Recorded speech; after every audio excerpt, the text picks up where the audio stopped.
Hello बच्चों, हमारे YouTube channel पर आपका स्वागत है। आज हम ऐसे प्रश्नों को लेकर आए हैं जो आपको बोर्ड के द्वारा बार बार पूछे जाते हैं।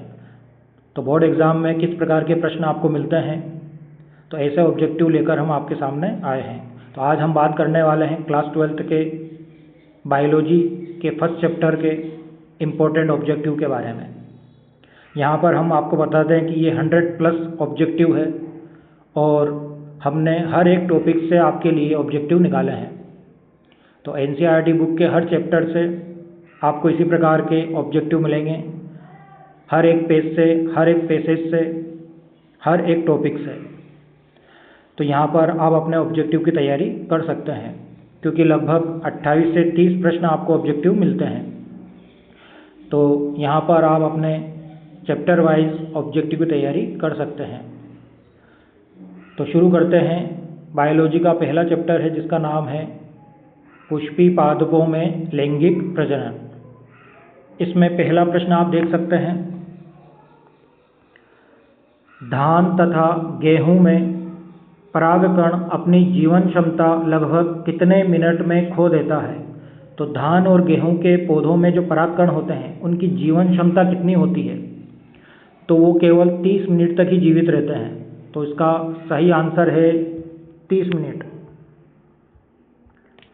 फोर्थ ऑप्शन इसका सही है। अगला प्रश्न देखते हैं हम।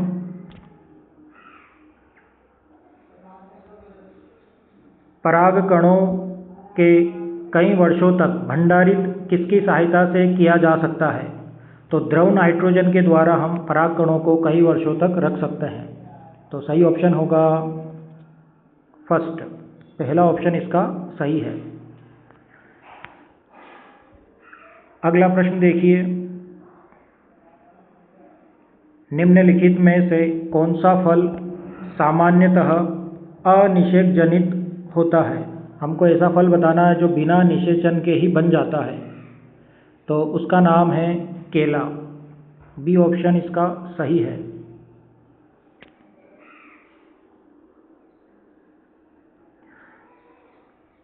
तो केला जो होता है वो अनिषेक फल है। अगला प्रश्न है, प्रत्येक स्त्री केसर के कितने भाग होते हैं। तो 3 भाग होते हैं, जिसे हम वर्तिका, वर्तिकाग्र और अंडाशय कहते हैं। अगला प्रश्न है, ऐसे पादप जिसमें पुष्प बनते हैं तो उसे हम आवर्तबीजी पादप कहते हैं। तो हमारा जो चैप्टर है वो आवर्तबीजी पादप से ही संबंधित है। तो यहाँ पर तीसरा ऑप्शन सही है। अगला प्रश्न है, बीजांड जो एक व्रंत या डंठल द्वारा अपरा से जुड़ा होता है उसे क्या कहते हैं। तो उसे हम बीजांड व्रंत कहते हैं। तो जो बीजांड जो होता है वो एक व्रंत या डंठल के द्वारा जुड़ा होता है अपरा से, उसे हम बीजांड व्रंत कहते हैं। अगला प्रश्न है, बीजांड एवं बीजांड व्रंत के संधि बिंदु का प्रतिनिधित्व कौन करता है। तो उसे हम नाभिका कहते हैं। तो बीजांड और बीजांड व्रंत के मध्य का जो भाग होता है उसे नाभिका कहा जाता है। तो सही ऑप्शन होगा नाभिका। तीसरा ऑप्शन इसका सही है।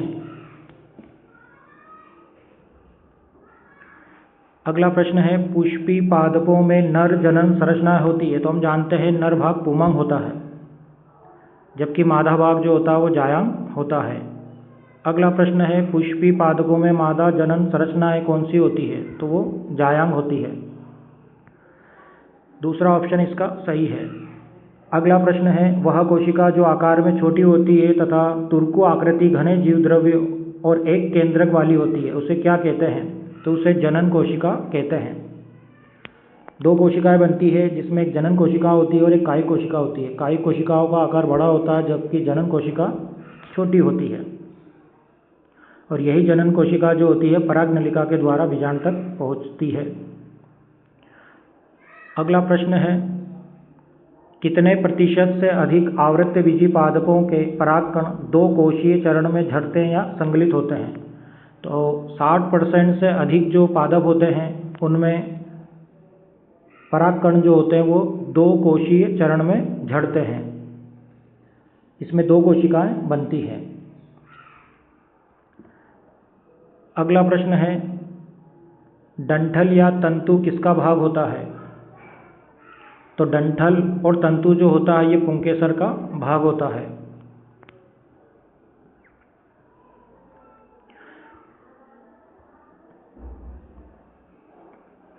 अगला प्रश्न है, परागकोश किसका भाग होता है? तो ये पुंकेसर का होता है। परागकोश जो लगते हैं वो पुंकेसर पर ही लगते हैं। अगला प्रश्न है, तंतु का समीपस्थ छोर पुष्प के किस भाग से जुड़ा होता है? तो उसे हम पुष्पासन कहते हैं।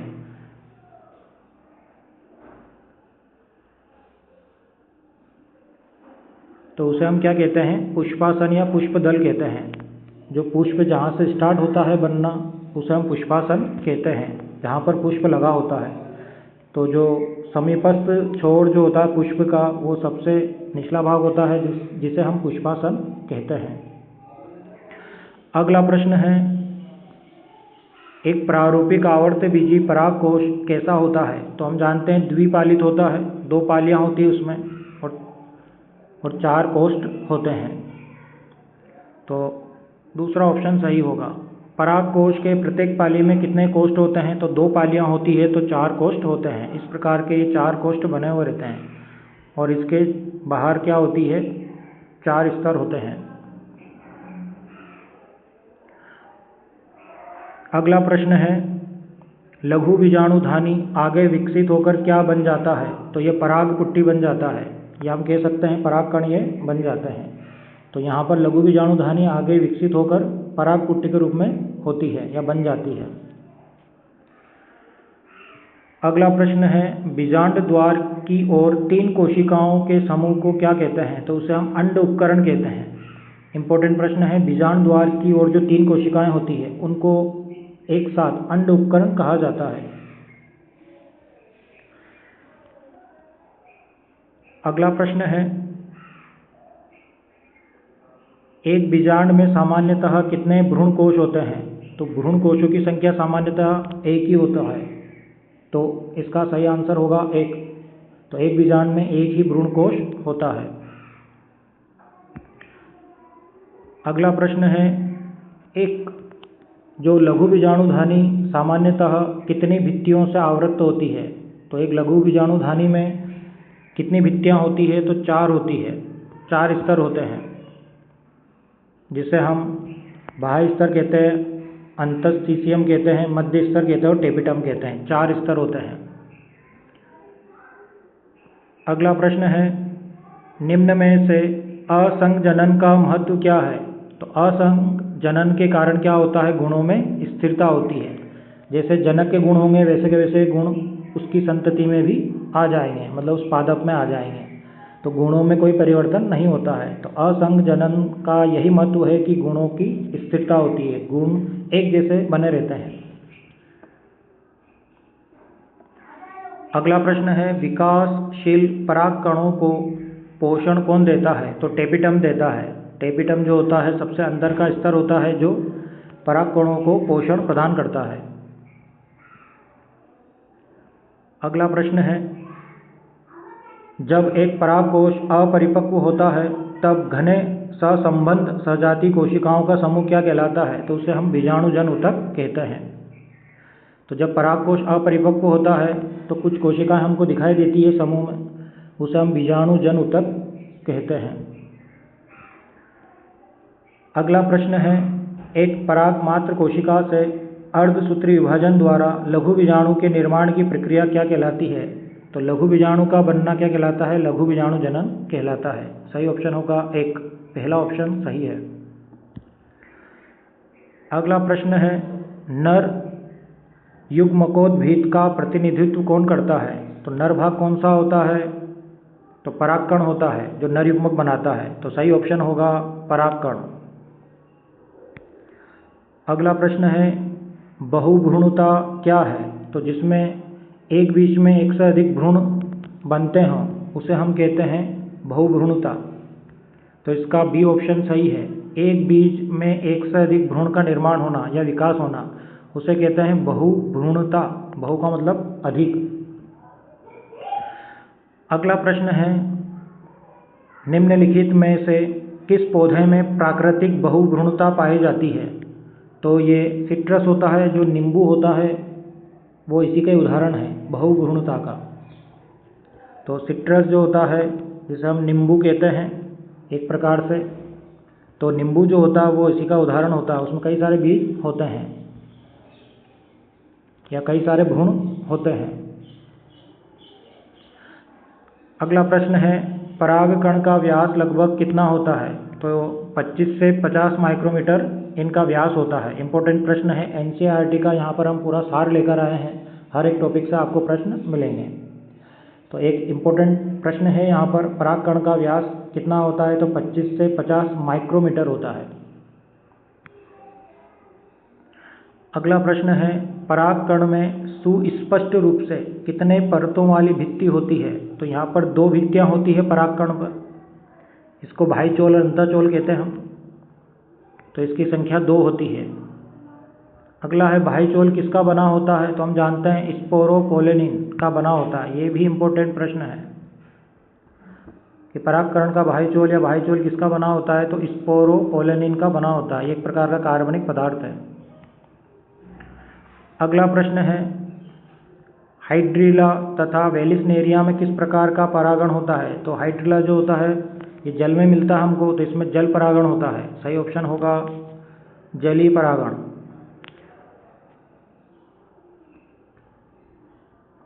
अगला प्रश्न है, एमोर्फोफेलस का पुष्प कितना फुट ऊंचा होता है? तो ये 6 फुट ऊंचा होता है और ये सबसे ऊंचा पुष्प होता है, ये ध्यान रखें आप। तो एमोर्फोफेलस का पुष्प कितना फुट ऊंचा होता है? तो 6 फुट ऊंचा होता है ये। अगला प्रश्न है, सर्वाधिक ज्ञात प्रतिरोध कार्बनिक सामग्री क्या है? तो स्पोरोपोलेनिन जो होता है एक सर्वाधिक ज्ञात प्रतिरोध कार्बनिक सामग्री होती है। यह ऐसा कार्बनिक पदार्थ होता है जो आसानी से टूटता नहीं है, अपघटित नहीं होता है, और इसी के कारण परागकण जो होते हैं वो सुरक्षित बने रहते हैं। अगला प्रश्न है, परागकण के भाइचोल में सुस्पष्ट द्वारक या रंध्र होते हैं, जिसे क्या कहते हैं? जहाँ पर स्पोरोपोलेनिन अनुपस्थित होता है तो उसे हम जनन छिद्र कहते हैं। जनन छिद्र की जगह पर स्पोरोपोलेनिन नहीं होता है। तो प्रश्न ये भी बन सकता है कि भाइचोल में किस जगह पर स्पोरोपोलेनिन नहीं होता है? तो वो जनन छिद्र का जो स्थान होता है वहाँ पर ये नहीं होता है। अगला प्रश्न है, वास्तविक फल बनने की प्रक्रिया क्या कहते हैं? तो उसको फलन कहते हैं हम। सही ऑप्शन होगा सी। अगला प्रश्न है, अनिषेक जनित फल की प्रक्रिया में बिना बनता है, किसकी प्रक्रिया के बिना बन जाता है? तो बिना निषेचन के ही फल बन जाता है। हमने अभी उदाहरण देखा था केला। तो सही ऑप्शन होगा बी ऑप्शन इसका सही है। अगला प्रश्न है, अपरा से उत्पन्न होने वाली दीर्घ बीजाणुधानी सामान्यतः क्या कहलाती है? तो दीर्घ बीजाणुधानी को हम बीजांड कहते हैं। सही आंसर होगा बीजांड।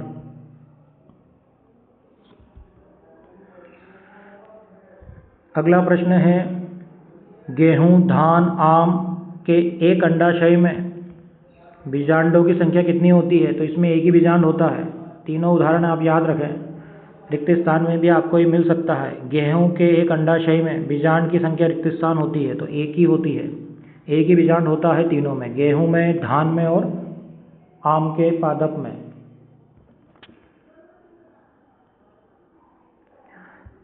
अगला प्रश्न है, पपीता, तरबूज, ऑर्किड के एक अंडाशय में बीजांडों की संख्या कितनी होती है? तो इसमें एक से अधिक होती है, तो अनेक होती है इसमें। तो बीजांड इसमें अधिक संख्या में मिलते हैं हमको, तो सही ऑप्शन होगा अनेक। तो पपीता और तरबूज और ऑर्किड में जो अंडाशय होता है उसमें बीजांड अधिक होते हैं, अधिक संख्या में मिलते हैं। अगला प्रश्न है, किसमें परागकोश फटते हैं? तो जब वो परिपक्वता पर आ जाते हैं तभी वो फट सकते हैं, तो परिपक्व होने पर ही वो फटते हैं। तो सही ऑप्शन होगा परिपक्वता पर परागकोश फट जाते हैं और उसमें से परागकण निकल जाते हैं। परागण के लिए। अगला प्रश्न है कायिक कोशिका का कार्य क्या है? तो इसका काम है परागनली को बनाना। तो जो परागनलिका जाती है अंडाशय में, उस परागनलिका का जो निर्माण करता है वो कायिक कोशिका करती है। कायिक कोशिका का काम है परागनलिका का निर्माण करना। तो परागनलिका का निर्माण कायिक कोशिकाओं के द्वारा होता है और इसी में फिर परागकण अपने नर युग्मक के द्वारा बीजांड तक पहुंचते हैं। अगला प्रश्न देखते हैं हम। बीजांड द्वार के ठीक विपरीत क्या होता है? तो बीजांड की यदि आपने संरचना देखी है तो उसके जस्ट विपरीत निभाग होता है। तो बीजांड द्वार के ठीक विपरीत वाला जो भाग होता है उसे हम निभाग कहते हैं।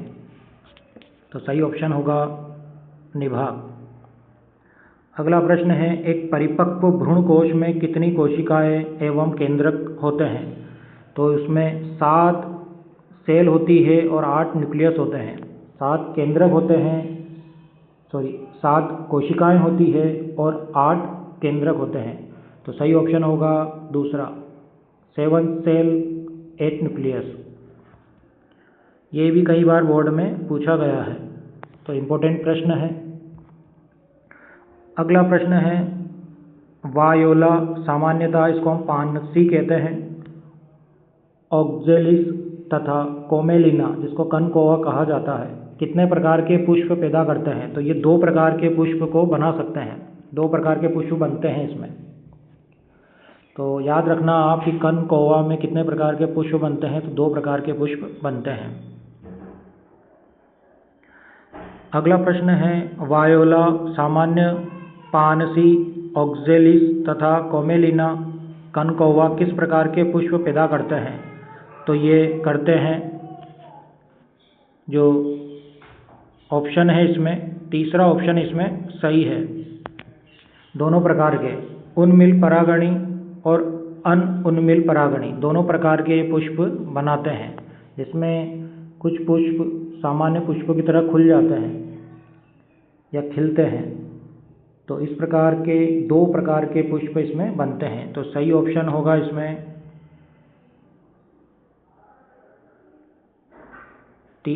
तीसरा ऑप्शन इसमें सही है। तो यहाँ जो आंसर दे रखा है वो गलत है, आंसर नंबर 2।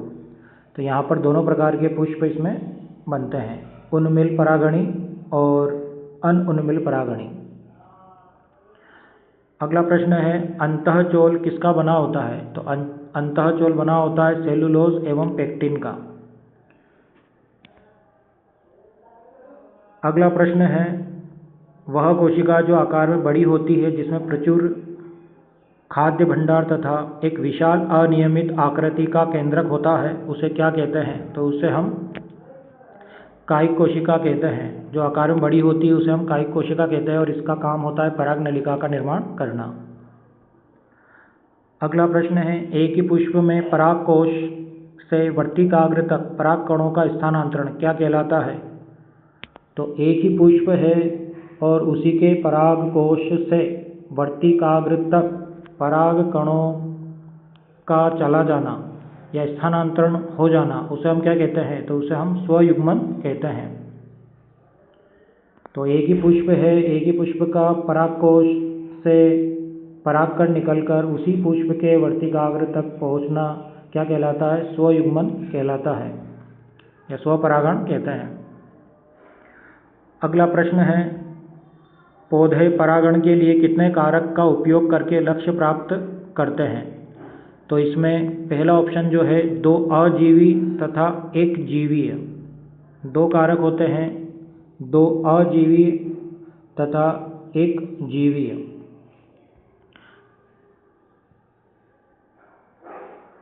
पुष्पी पादपों में फल किससे बनता है?